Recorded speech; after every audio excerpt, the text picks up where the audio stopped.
বিএনপির বিরুদ্ধে পরিকল্পিত অপপ্রচার চলছে অভিযোগ করে দলটির মহাসচিব মির্জা ফখরুল ইসলাম আলমগীর বলেছেন, বিএনপিকে এত সহজে তুড়ি মেরে উড়িয়ে দেয়া যাবে না। আমিনুল ইসলামের রিপোর্ট। রোববার বিকেলে গুলশানের একটি হোটেলে Tarique Rahman the hope of Bangladesh গ্রন্থের প্রকাশনা অনুষ্ঠান হয়। তারেক রহমানের নেতৃত্ব প্রসঙ্গে মির্জা ফখরুল বলেন, তার নেতৃত্বের নিজস্ব গুণ ও সত্তা রয়েছে, সেটিকে পরিবারের সঙ্গে সম্পৃক্ত করে দেখা হলে ছোট করে দেখা হয়। তারেক সাহেবের মধ্যে কিন্তু আপনার এই নেতৃত্বটা এসেছে অনেক দিক থেকে, পারিবারিক দিক থেকে, যেটা অনেকেই আপনারা বলেছেন।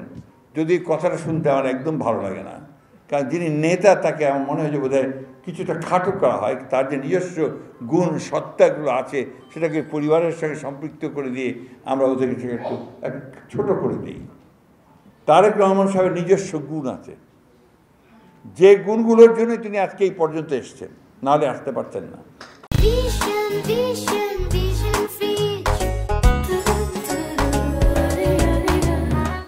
আলোচনা সভায় বিএনপি মহাসচিব আরও বলেন, বিএনপি বারবার প্রমাণ করেছে ধ্বংসস্তূপের মাঝ থেকে জেগে উঠতে পারে। প্রতিবার প্রমাণ করেছে যে বিএনপি সেই ধ্বংসস্তূপ থেকে জেগে উঠতে জানে। প্রেসিডেন্ট জিয়া রহমান সাহেবের শাহাদাতের পরে অনেকে ভাবলো বিএনপি শেষ, বিএনপিকে আর খুঁজে পাওয়া যাবে না। কিন্তু সেই বিএনপি আবার আমাদের দেশনেত্রী বেগম খালেদা জিয়ার নেতৃত্বে আমাদের ছাত্র নেতা যুব নেতাদের সঙ্গে নিয়ে আবার বিএনপি জেগে উঠেছে। আবারও পরবর্তীকালে আঘাত এসেছে। এই যে 15 বছর প্রতিটি মুহূর্তে বলা হচ্ছে বিএনপি শেষ। বিএনপির উপর পরিকল্পিতভাবে সাইবার হামলা করা হচ্ছে অভিযোগ করে মির্জা ফখরুল বলেন, এবার বাদ যাননি তারেক রহমানও, যা খুবই উদ্বেগজনক। আজকে যে প্রচার হচ্ছে, অপপ্রচার হচ্ছে, এর পেছনে কিন্তু একেবারে সুনির্দিষ্ট চক্রান্ত রয়েছে।